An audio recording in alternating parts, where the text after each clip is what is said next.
Invasion of the Body Snatchers 1978 wasn't just another alien invasion remake. It was a paranoid masterpiece that traumatized test audiences so badly the studio demanded reshoots. The director hid political messages that nearly got the film banned.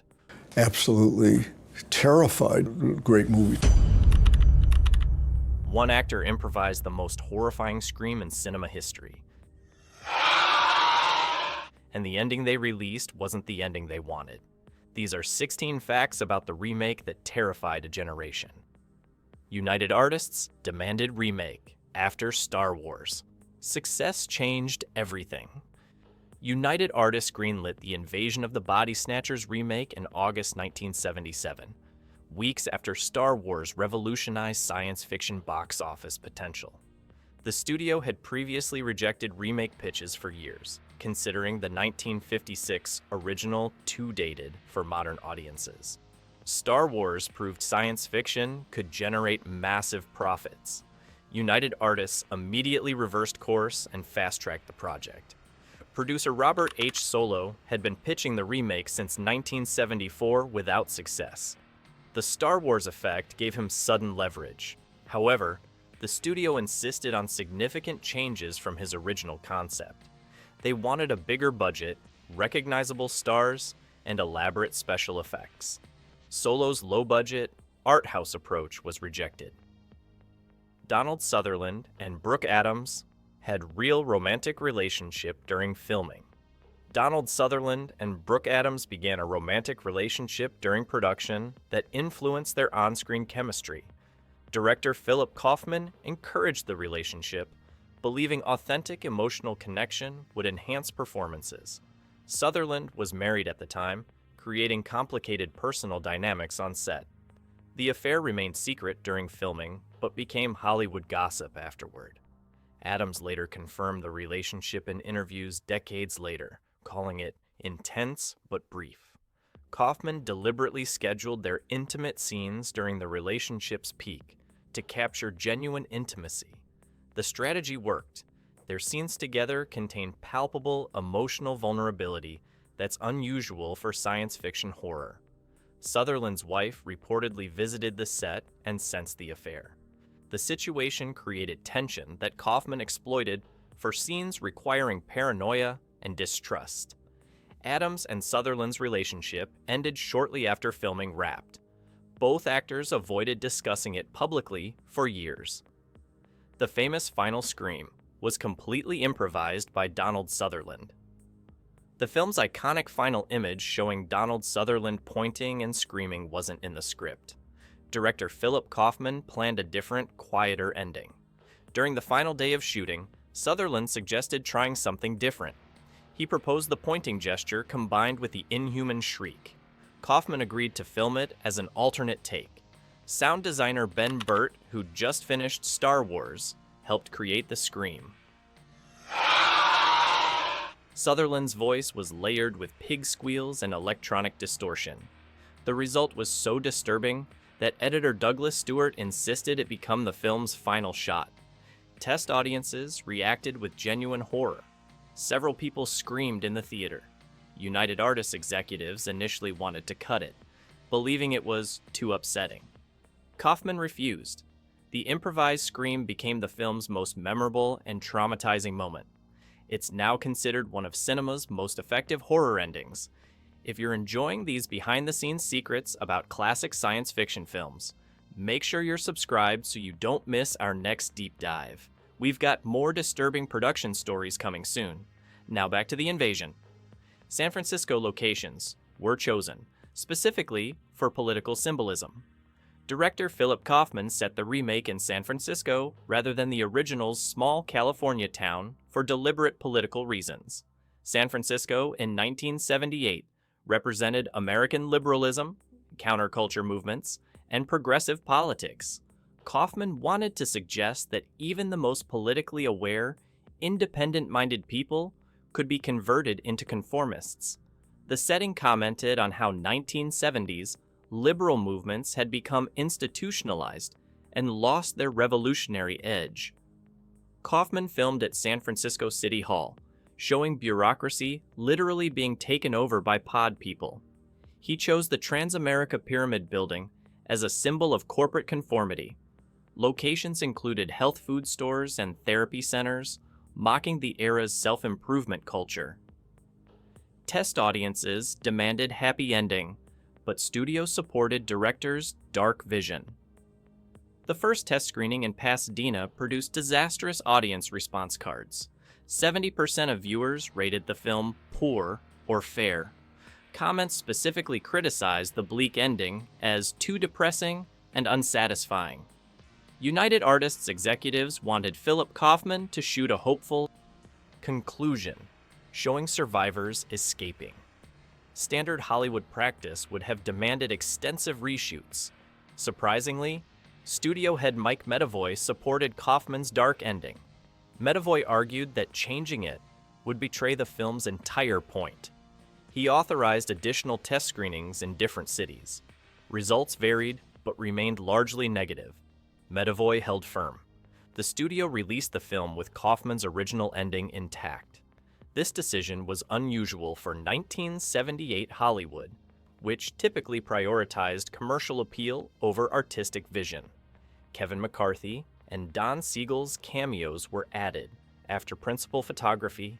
Kevin McCarthy, star of the 1956 original, and Don Siegel, director of that film, appear in cameos that weren't part of the original shooting script. Philip Kaufman added these scenes during post-production after realizing the film needed stronger connections to its predecessor. McCarthy reprises his character running through traffic warning about the invasion, exactly as his original film ended. This creates a disturbing continuity, suggesting the invasion has continued for 22 years. Don Siegel appears as a taxicab driver near the film's beginning. These cameos were filmed in a single day, months after principal photography wrapped. Kaufman used them to create thematic bridges between both versions. The pod birth effects required real organic material that rotted on set. Special effects designer Del Room created the pod birth sequences using actual organic materials, including animal organs, gelatin, and plant matter. The disgusting reality was necessary to achieve visceral authenticity. Riam obtained cow hearts, lungs, and intestines from slaughterhouses. These were combined with specially formulated gelatin that resembled human tissue. The organic materials began decomposing under hot studio lights almost immediately. The stench became unbearable. Cast and crew members vomited between takes. Production had to halt multiple times for ventilation.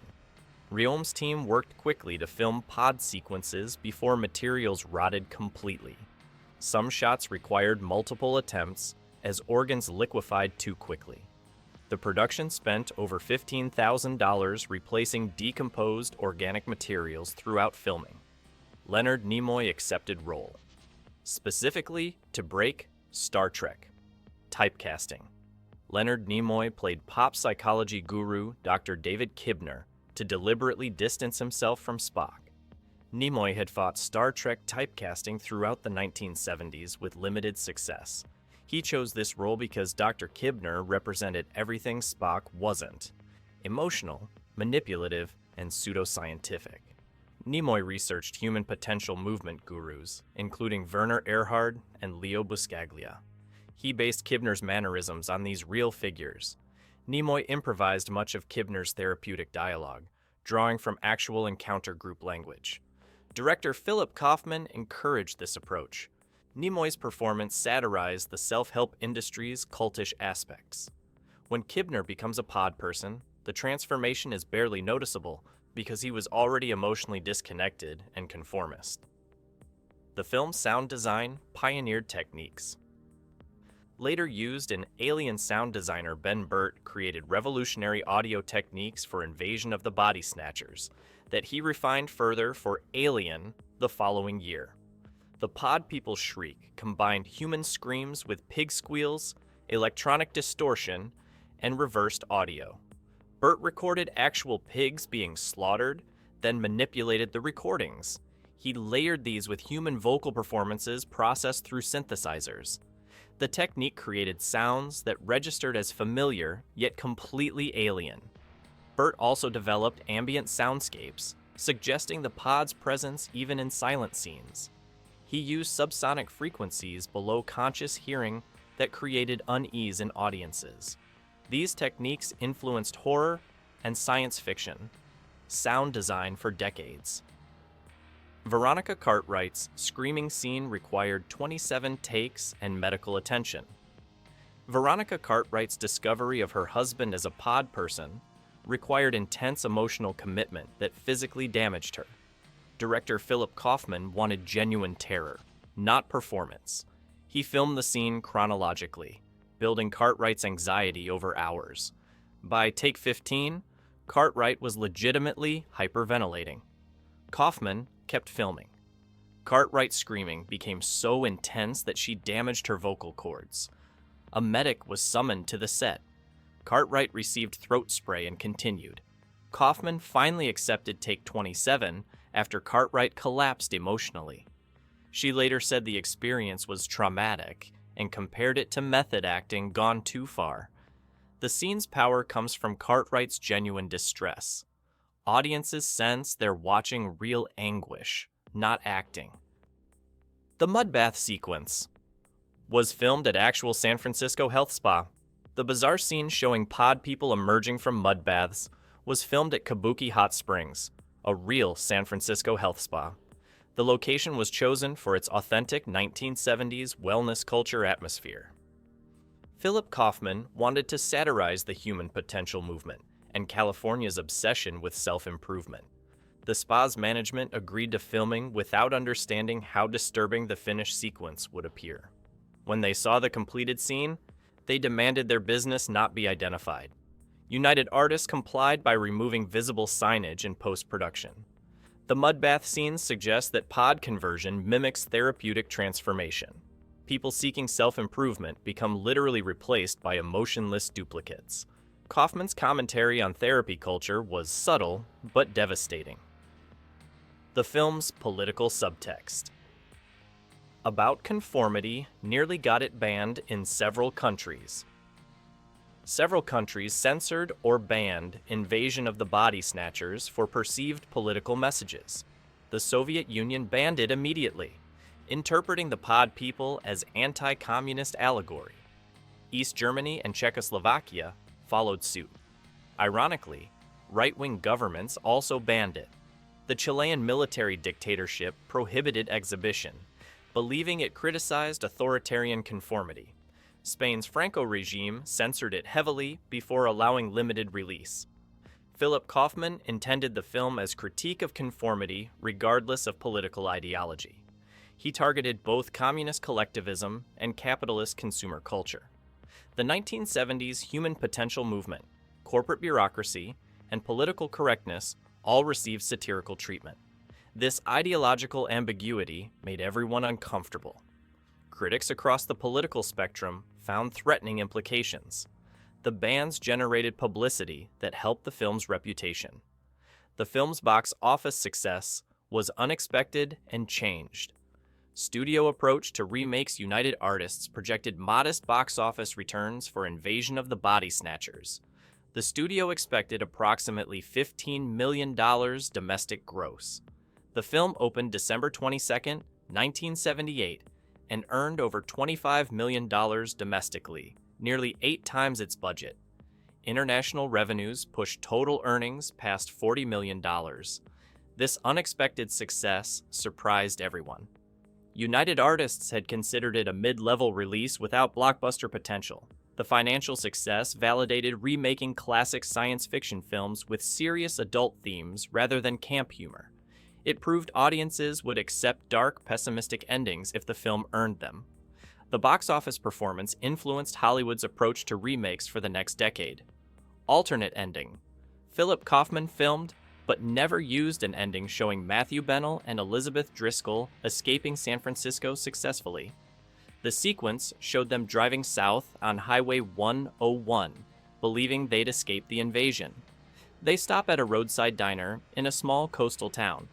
Everyone in the diner points at them and shrieks simultaneously, revealing the invasion has spread everywhere.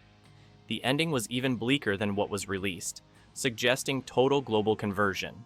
Test audiences found this conclusion too hopeless and punishing.